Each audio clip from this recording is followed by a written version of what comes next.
Derek Sharp. I'm Vice President for AVAP's Workday Higher Education and Nonprofit Business Unit. I'll be facilitating the panel discussion today. I've been involved in ERP consulting for 35 plus years, and primarily in higher education and also nonprofit and government. In way of background, today's colleges and universities are seeking ways to work smarter, more efficiently, and better service delivery, streamline business processes, et cetera, and also increase transparency. Even in these extraordinary times, forward-thinking institutions like the ones that we'll talk about today are updating their legacy software to cloud-based solutions to meet changing needs for students, faculty, and staff, and also to remain competitive with other institutions. So to this end, to share the insights on migrating from legacy ERP to Workday, we've asked three distinguished clients and three that I've had the good fortune to work with to join our panel discussion. Jim Sir, who's the CIO of Joliet Junior College, you'll hear me refer to them as JJC. Victor Parker, who's Vice President of Finance for Hinds Community College, and Hampton Shive, who's Associate Vice President for Business Services and CIO at Hinds Community College as well. Before we jump to our panel discussion, I wanted to take just a quick minute to provide you a little bit of background on AVAP, so you have a little bit of understanding of our company, and sort of a shameless plug as well. So AVAP is a industry-focused technology management and advisory services consulting firm with a focus on Workday services. Our global community of experienced technical and business process consultants deliver quality via a proven onshore as well as offshore delivery model. We're headquartered in Edison, New Jersey, and our AVAP resources are focused on industry expertise, which include higher ed, nonprofit, government, healthcare, and commercial clients through our application management services. We've really been fortunate to experience 25% growth over the last 2 years, and even in this challenging economy. And currently we employ 80 plus Workday certified consultants, and they average over 3+ Workday certifications. And overall, as an organization, AVAP has 650 employees in all our different disciplines, and our annual revenue is 130 million. So I told you it's going to be quick. So that's sort of like a quick infomercial, so we can get back to our panel discussion. So again, we're fortunate to have three leaders join us today. Each of them are leading the digital transformation and ERP transformation for the respective institutes. So to get us started, please introduce yourself and share a little bit of background on your institution, yourself and your institution, and specifically what motivated your school to move from your legacy system to Workday. Why don't we start with Hampton, and then we'll move to Vic and then Jim. So Hampton. Yes, thank you. I'm Hampton Shive. I'm the AVP for Business Services and CIO for Hinds Community College. Hinds is the largest of the 15 community colleges in Mississippi. We are a multi-campus organization. We have around 11,000 headcount students. It's varied considerably over the past 12 months. Lower than that, probably around 9,000 on the FTE side. We're about 2/3 academic, about 1/3 career tech. And prior to COVID, we were around 30% online learning, virtual learning. As of right now, we're closer to 50%. So we've had some big changes in that area. Really, the primary reason that we moved forward with ERP modernization and now moving forward with student, really on the ERP side, nobody really cares about the functionality of ERP unless it's not meeting the organization's needs. And ours simply was not meeting the needs anymore. And it showed up in frustration with essentially instruction wanting to lead and wanting to innovate, and our inability to really support them.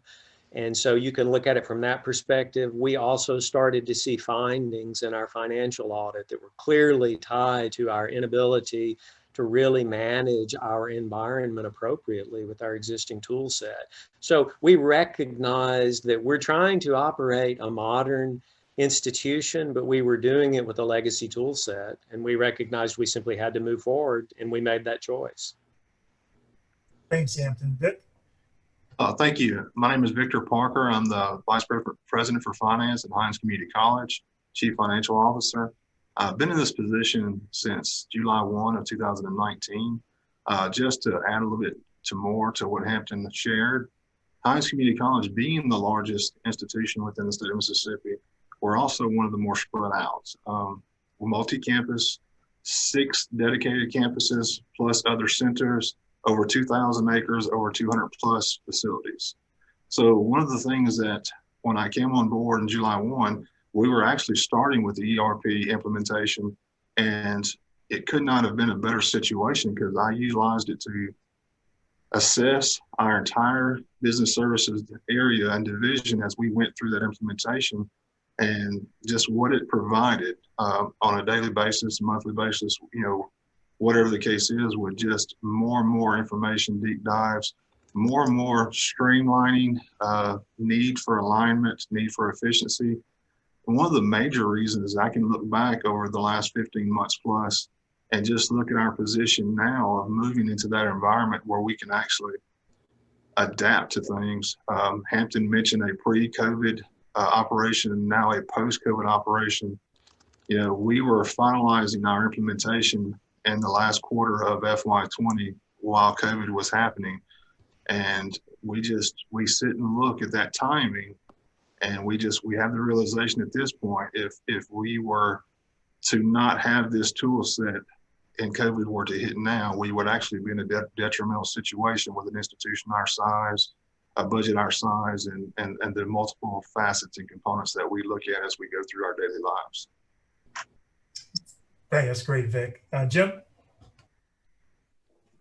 Thanks, Derek. Hi, my name is Jim Sir. I'm the Chief Information Officer at Joliet Junior College. We are the nation's first community college, not to jump on my colleagues and peers here at Hinds, which I know has an equally long and distinguished history themselves. But we serve about approximately 10,000 full-time students, approximately 30 to 40,000 students total on an annual basis when you look at part-time and not-for-credit and the other populations that we serve. Our ERP modernization journey really began about back in 2015, and that was really on the heels of a lot of planning that the college was undertaking at the time, and not different from what Hampton and Vic had already shared about some of the struggles they had. We had the same struggles with accessing good, timely, and accurate information, and then ultimately making decisions on that data. It was a real struggle for us, and about the same time we were knee deep in our strategic planning process for 2016 through 2019. We had just been awarded a $2.1 million Title III grant, a federal grant. So I served in a lot of committees across the college at that time, and we kept on coming back to this struggle to get access to information and data, and how difficult a task that was, and how uncommon the understanding from one division and department to the next about the same pieces of data and information, and how that data could potentially be skewed or looked at in different ways to ultimately make decisions as an institution. And so we embarked upon that journey starting back in 2015. Really at the same time, I probably went to my team and said that if it's not nailed down, it's going to the cloud.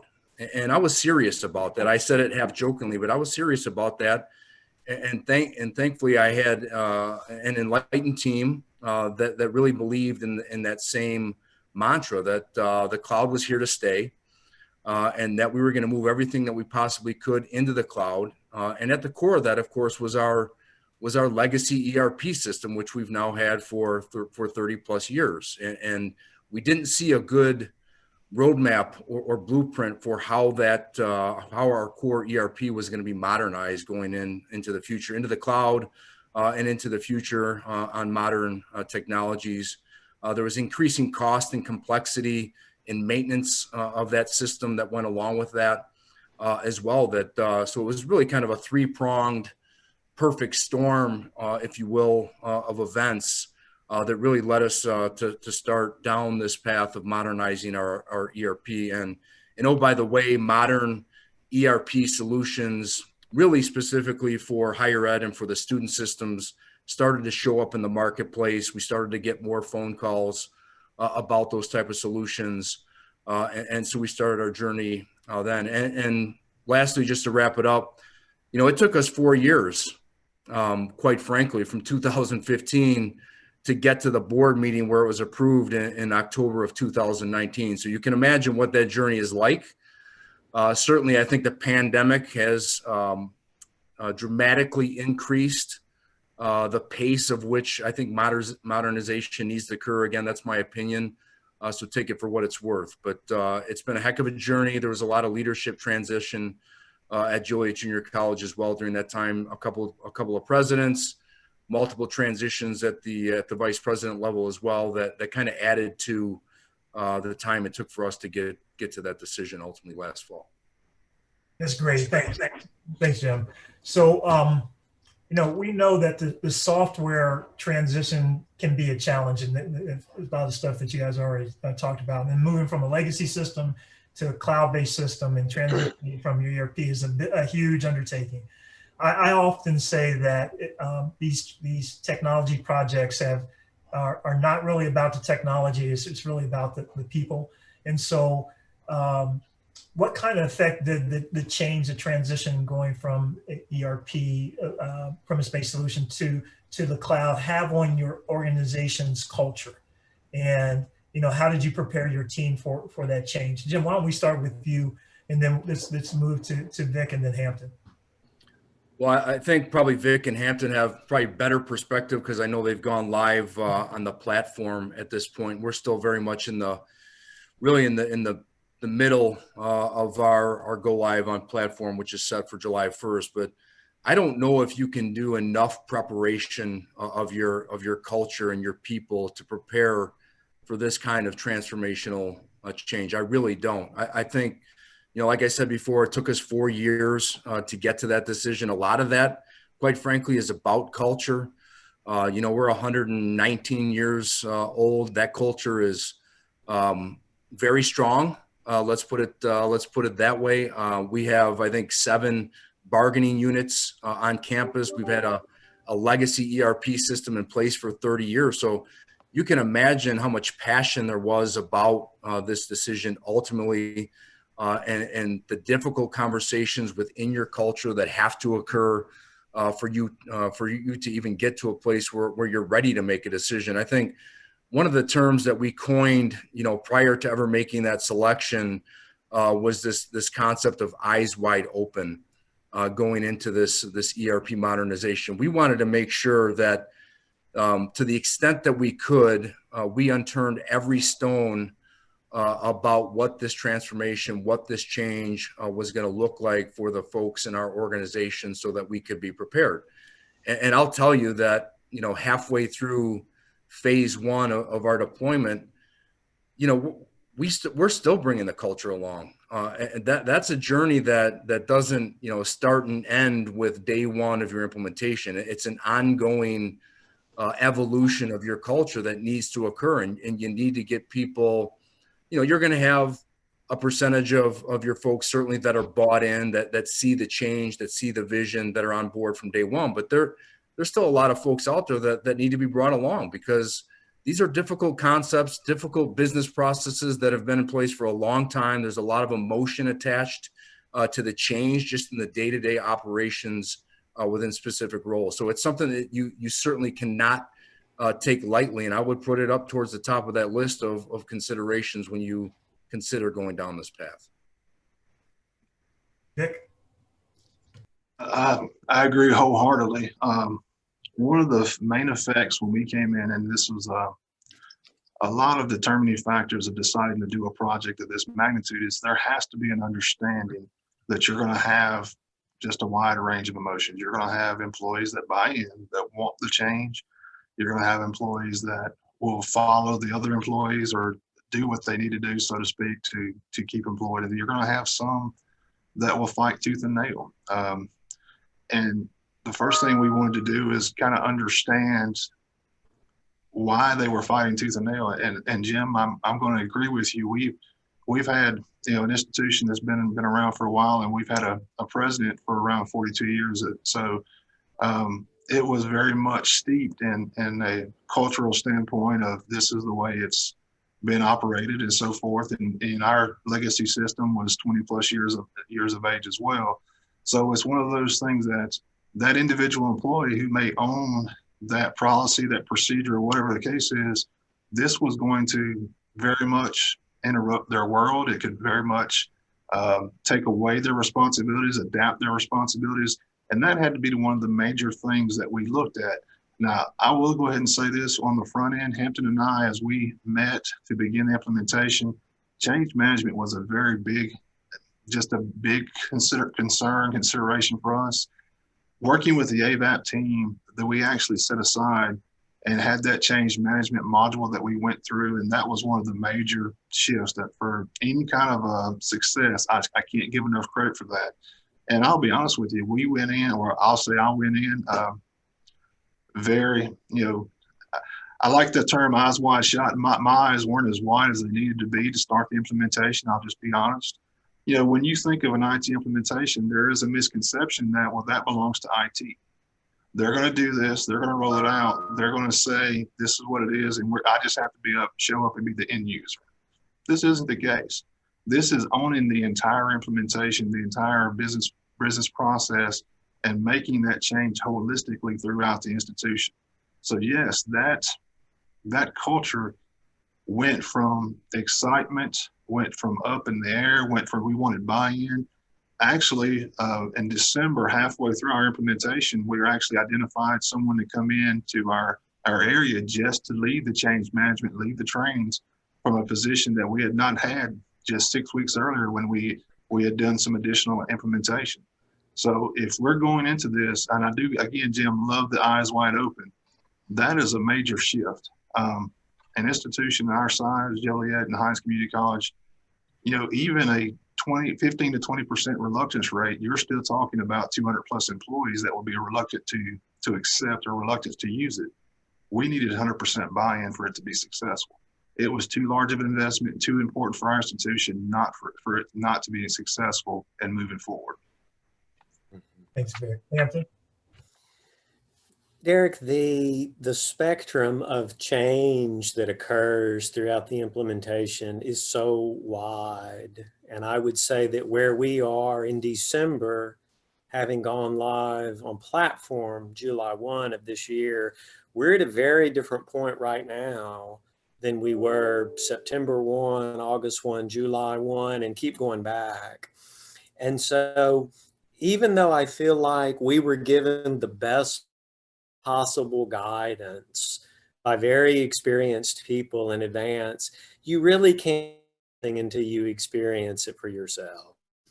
And what we found is that the change that we're asking of people, it's so vast, it's so broad that you don't have to, if you want to be successful, you should approach it at really multiple layers. And I think this foundation layer is what Vic talked about with the change management.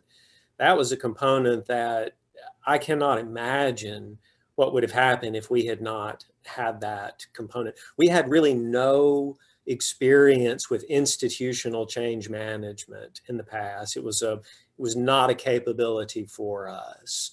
So I would say we did not execute it to perfection, but what we did made a dramatic impact in allowing users to grow and learn and adapt and adopt, really adopt and adapt to the changes. And so there's certain things that are very specific technically. Hey, you used to do it this way, now you're going to do it that way. That's not the hard part. The hard part is more of the behavioral and the emotional. And so this is where it really gets into a couple of different things. One, you just can't be kind enough to your team throughout the deployment. There is an infinite opportunity for stress or blame or even anger to dominate, because it can be so intense and so constant that early on we set the tone that we're going to support each other. This is going to be extremely difficult. We all acknowledge that. We're all in this together. And then throughout the project, fortunately, we had top leadership through Vic and through our president who were very supportive of the project. And so they helped set this tone around, essentially, it was the acknowledgement of the difficulty that we were experiencing and really enabling us to help move through the challenges and recognize this is really important to the institution.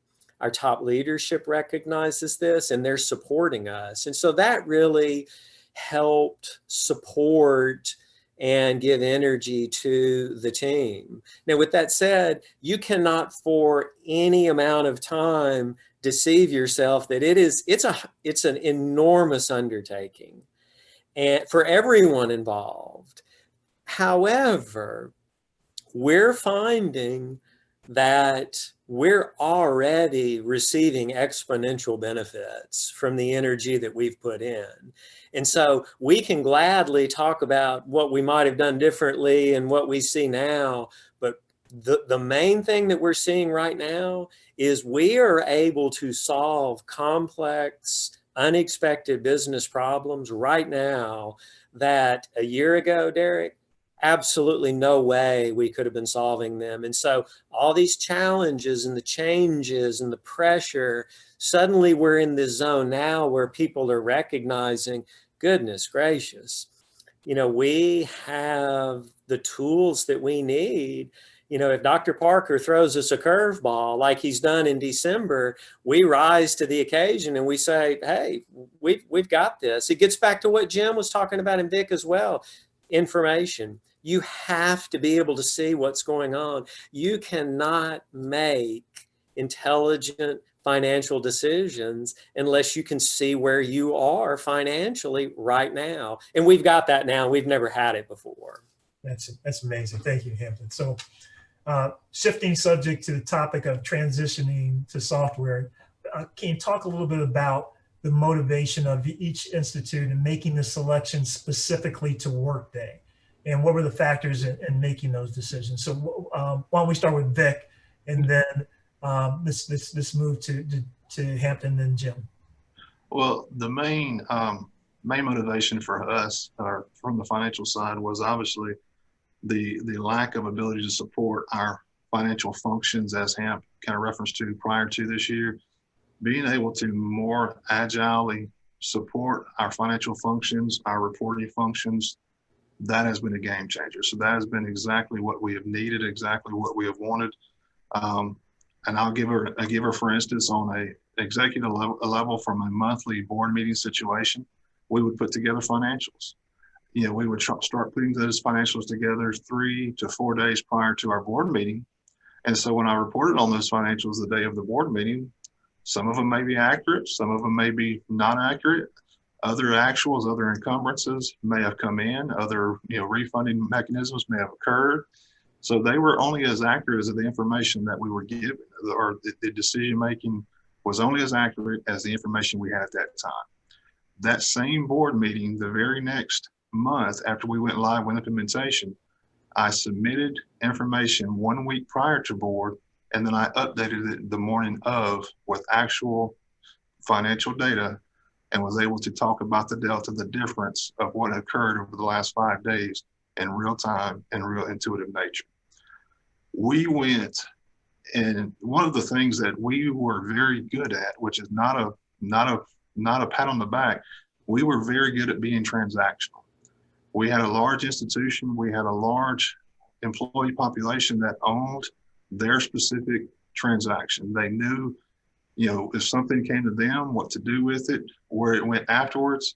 It may not have been where they knew why it came to them or why it went to a certain location afterwards. So it was determined earlier that we had to move from being a transactional business flow process to being a more intuitive business flow process.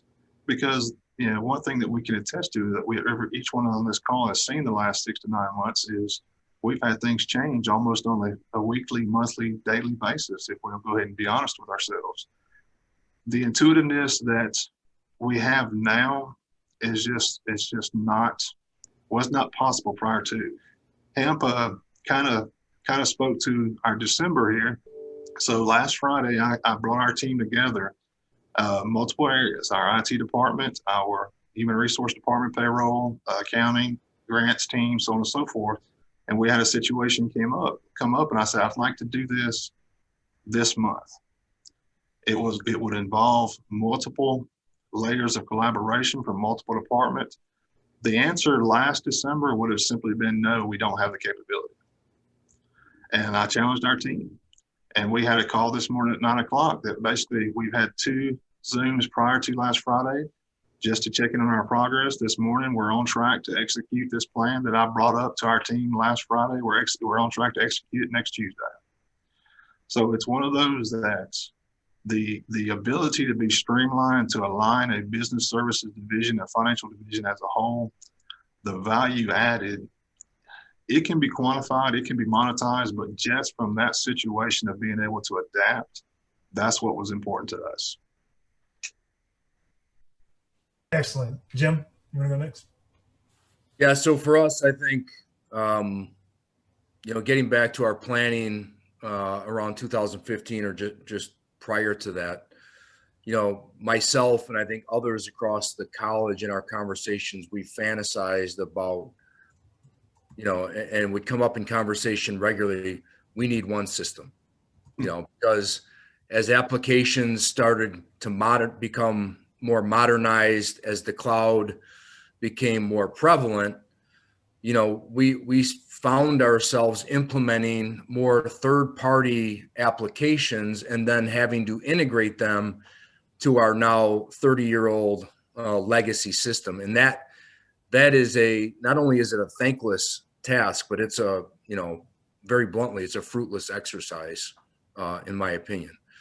And so with Workday, and I'm going to use their marketing term, but the power of one, and we heard it probably 1 million times throughout the sales process and the demos and the product demonstrations and our evaluation, so much so that it really started to wear thin on a lot of our stakeholders. The more they heard had heard that term, but that was really the notion is how do we, I think one system, this idea or fantasy of one system, I don't think it's realistic. That's just my opinion.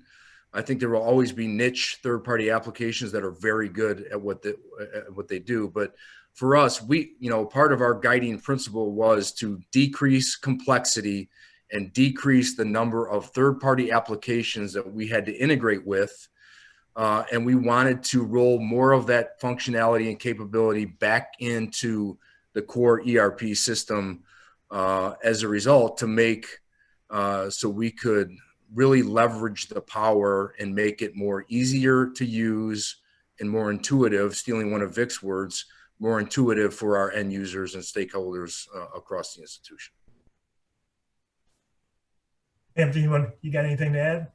Well, I think, Derek, one of the things that we observed throughout the sales cycle with Workday was there was a different culture around Workday, mm-hmm. and we could tell that what Workday was proposing to us was not simply a piece of software, a piece of cloud software. It was it really was an opportunity to begin moving in a fundamentally different direction. And I think, Jim has used some of the language that they use, this, this concept of this, one source of truth, one system, one data model, one this and that. And you hear a lot of this stuff on the front end. And as career technology people, it's extremely easy to be skeptical of anything that you hear along those lines. And yet there seemed to be a genuine authenticity in both the understanding of the concept, the needs, the delivery of information about these new tools. And that was very intriguing to us. And then I would say that the partner ecosystem around Workday is also a reflection of the level at which Workday is operating. Yes, you might say, oh, okay, it's a little restrictive. It's a proprietary system. There's a lot of controls around the ecosystem. And in a lot of ways, that was very intriguing to us. And what we have found is that we saw so much quality in the partner ecosystem as well, that it really validated a lot of what Workday was saying. And so we felt like these were things that we were perceiving accurately in advance. And I would say now that we have been a Workday customer for a while and been an AVAP customer for a while as well, we believe we were reading that accurately. And we also believe that what we have done, in addition to replatforming for ERP and now starting student information system, we've made some decisions to go in fundamentally completely different directions than where we've been headed in the past. And part of the underlying technology in Workday enables that. Prior to Workday, we had very little experience with any object-oriented data worlds. And now that we've been exposed to one, and it's one of our core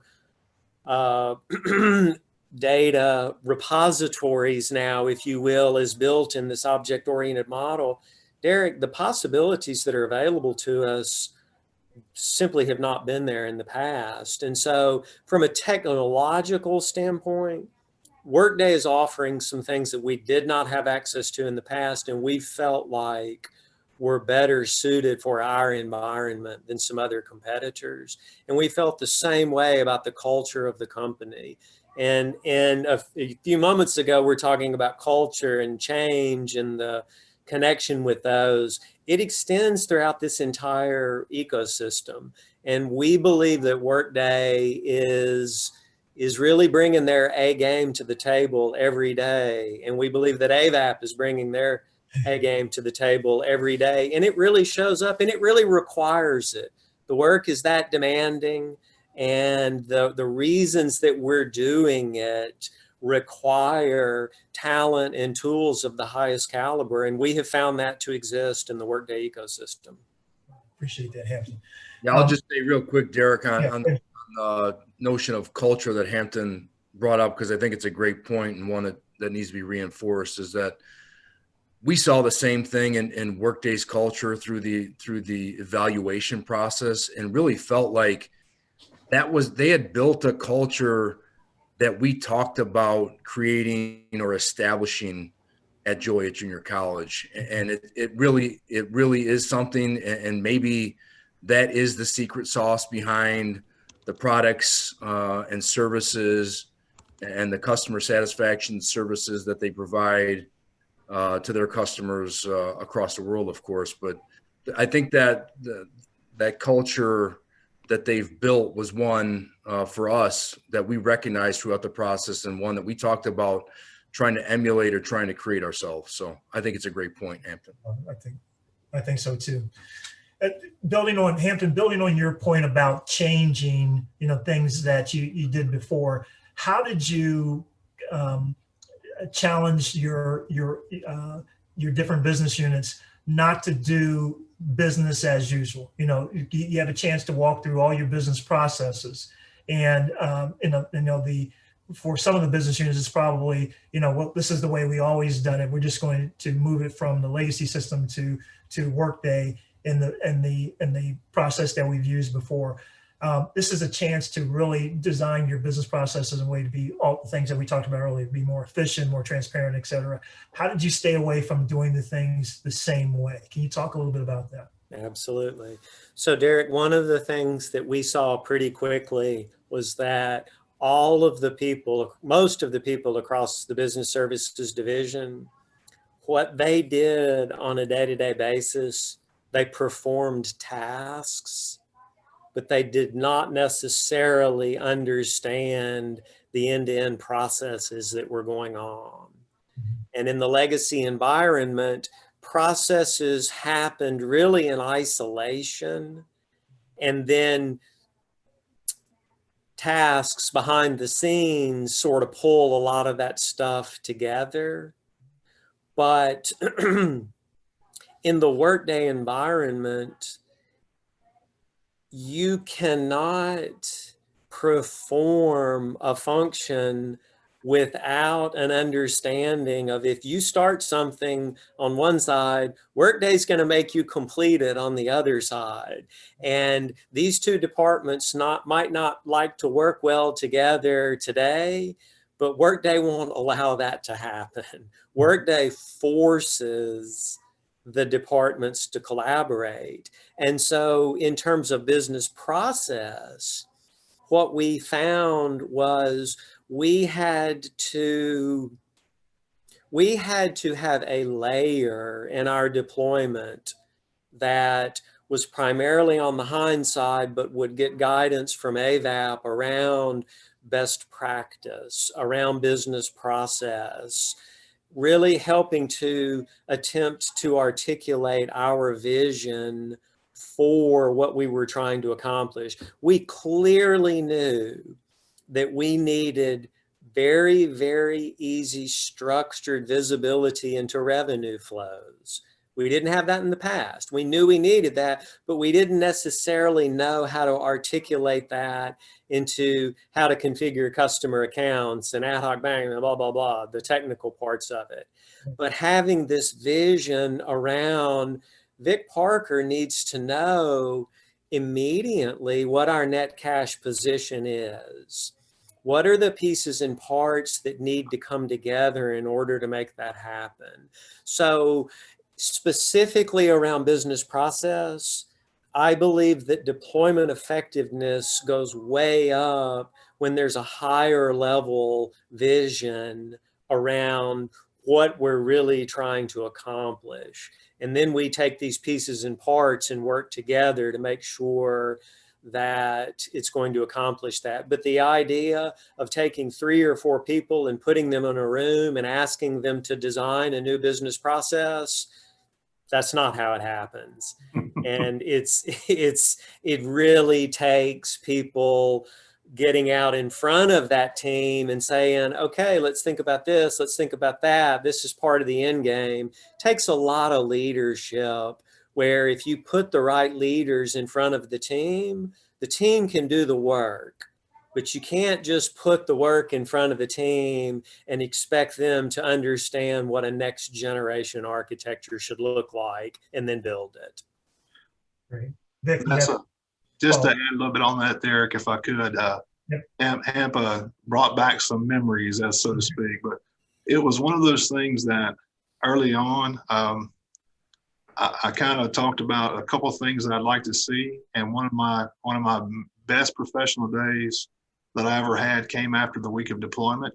I think early on, I had just a real simple rule. If you can reduce a piece of paper, a form, anything going around campus via campus mail, it needs to happen. And I think one of our post July 1 meetings, I think it was a week later, I had told someone I had not received a single piece of mail, campus mail, 1 week after we went live in our Workday ERP platform. So some of it was just very simplistic of, let's look at that process and reduce this. What is your outcome? And again, because we had been so siloed, the total outcome of the business flow may have not been known by all the parties. And this, it really did bring transparency to the unit as a whole. It really did. And Jim, I know that you're still going through the deployment process, but any thoughts on how you can control or make sure you're not doing the same things that you're doing in the legacy system?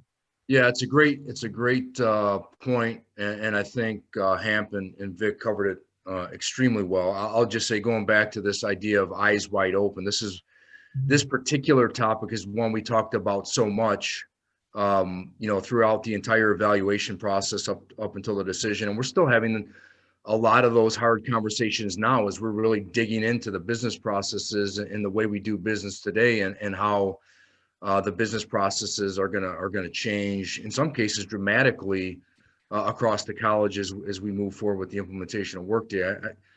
I guess the best analogy that quickly comes to mind is that, you don't buy a Tesla to tow a 1976 Chevy Nova.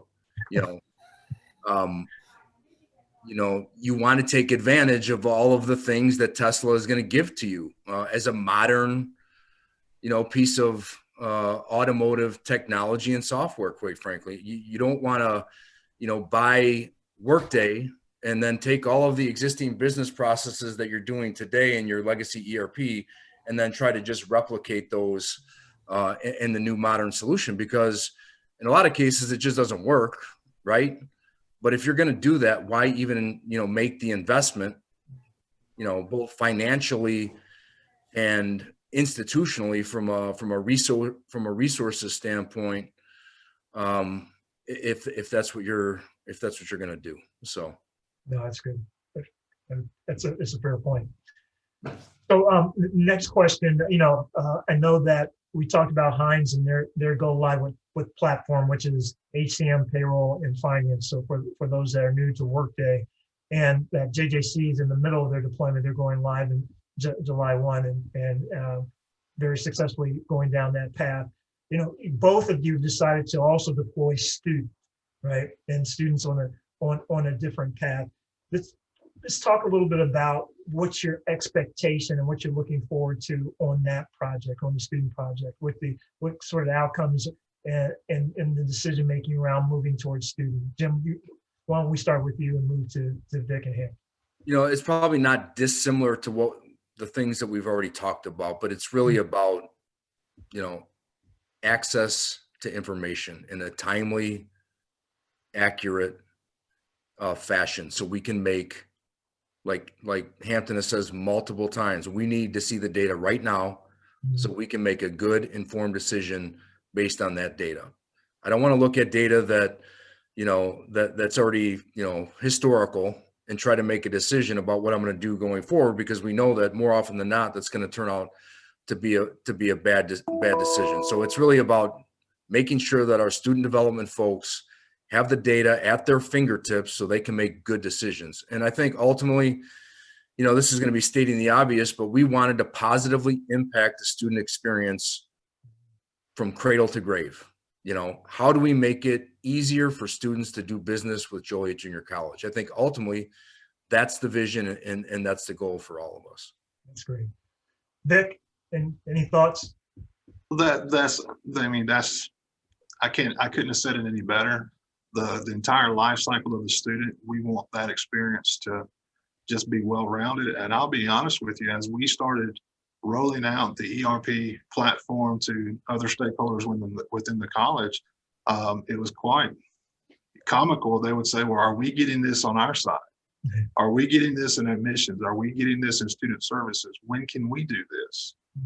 And realistically, as we were going through the implementation, the buy-in was already there from the other side of the institution to go ahead and start that. So it just made perfect sense.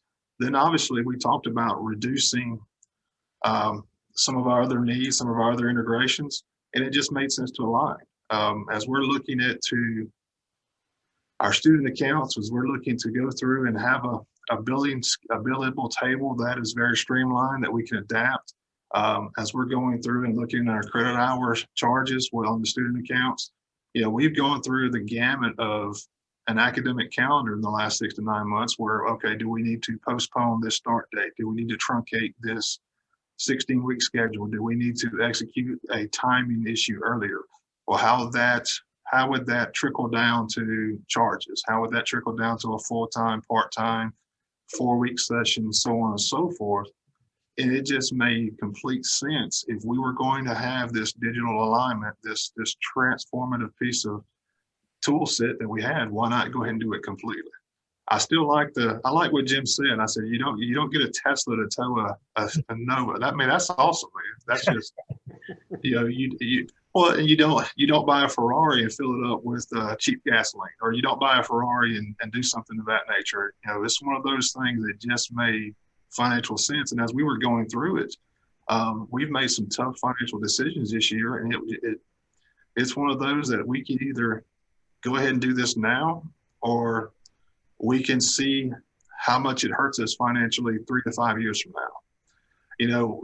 There's a meme out right now that says, okay, who is leading the digital transformation? Is it CEOs, CFOs, CIOs?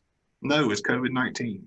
Yeah. It is leading the digital transformation, and that's just something that we had to come from a realistic standpoint and understand and go ahead and make that investment. That's great. Hampton, any additional thoughts there? Sure. I think that we're very clear at Hinds about the fact that higher ed is changing rapidly, society is changing rapidly, and in order for us to stay relevant and to really, really meet the needs of our students and our communities, we have to be able to adapt our offerings in a more agile way than we have been able to in the past. And if we're to adapt our offerings, we have to know what has happened in the past. We have to be able to project going forward, and we have to know which levers we can pull to make adjustments in the direction that we're heading. And so what we've seen already on the platform side, it's like everybody said, we can't wait to have that on the student side. Because one thing that I think is clear to all of us is the environments and the challenges that we're facing, they're getting more complex. And the tools from yesterday and what we've done to get us here, it's not going to take us there. And so we're very fortunate that leadership at the college has really supported the entire movement forward, and feel very, very fortunate that we're ramping up for the student deployment, because we think we're much the same way. Jim, I think you said you guys are 117 years old? I think 120, roughly. 120. So we're right behind you at 103, and we really want Hinds to celebrate 125 and 150. And we know that it's what we're doing today. That's what is going to be a key part in how we're positioned moving forward. That's great. Well, we're running up on just 10 minutes left, but there's still a couple questions I think that we need to get to. So one of the questions was, we talked about the impact of COVID-19, and with the meme that Vic talked about, that it's really driving the change, digital transformation within probably a lot of different organizations, and especially in higher ed, we're seeing significant change. How did COVID-19 impact your projects individually?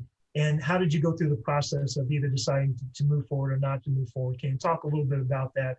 Why don't we start with Vic? I think we started with Jim last time. Good deal. COVID-19,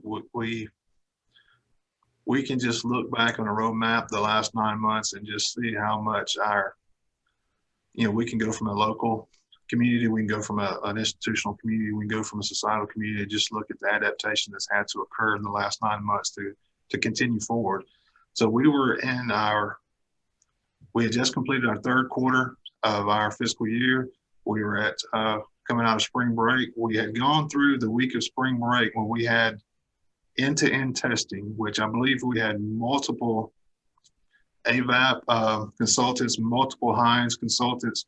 We had gone through a week of end-to-end testing, which was immense. It was, looking back, it was an awesome situation. It was one of those just where you immerse yourself and go through, and you come out a week later with having gone through and realized, okay, everything that you've done, everything that still needs to be done, quick decisions, what needs to happen, so on and so forth.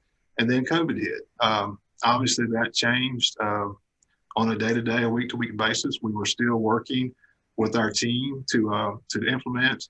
Our consultant partners were not able to travel as much over the next 2 to 3 weeks. That stopped. I'll be completely honest with you, from an institutional standpoint, and Hamp and I can sit back and look at this sometimes. I think because it slowed down our processes, or it slowed down our financial need when the institution that last quarter, it actually made us successful with implementation.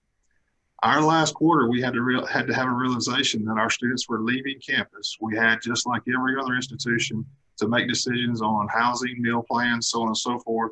We had every other decisions to make, like other institutions, of how is our last quarter spending going to be handled? How am I going to look at financially the differences in our revenue stream, so on and so forth. So we were basically able to, because we shut campuses down from just an open access type situation where you had folks that could work and dedicate a lot of time, a lot of energy. And I hate to say it like this, our normal positions were still important to us. We still had things that had to get accomplished, but Workday implementation became the carrot. It became what we were focusing on, because we were in that final lap of heading to July 1 implementation. And I don't want to say it took our minds off what was going on that last quarter, but it basically gave us another way to push forward in our transformation of what our colleges was doing. And, since then, we've gone through, just from a transformational standpoint, we've been able to look at efficiency throughout my entire division. One of the things we looked at is we looked at our personnel that we had within business services. We've been able to shift resources from areas now that we had not needed as much. Now we can shift it to areas that have been weakened in the past. We've been able to strengthen some departments without adding full-time employees, just by shifting resources. For the first time, and one of the things I've looked at doing, I'm actually implementing a functional organizational structure rather than an organizational structure built on our personnel. Based on what we've seen within Workday, it allowed me to go through a 6 to 8 week process with our each individual department and say, okay, what are our current functions? What has changed? What has adapted? What are our functions going to look like in the next 6 to 12 months?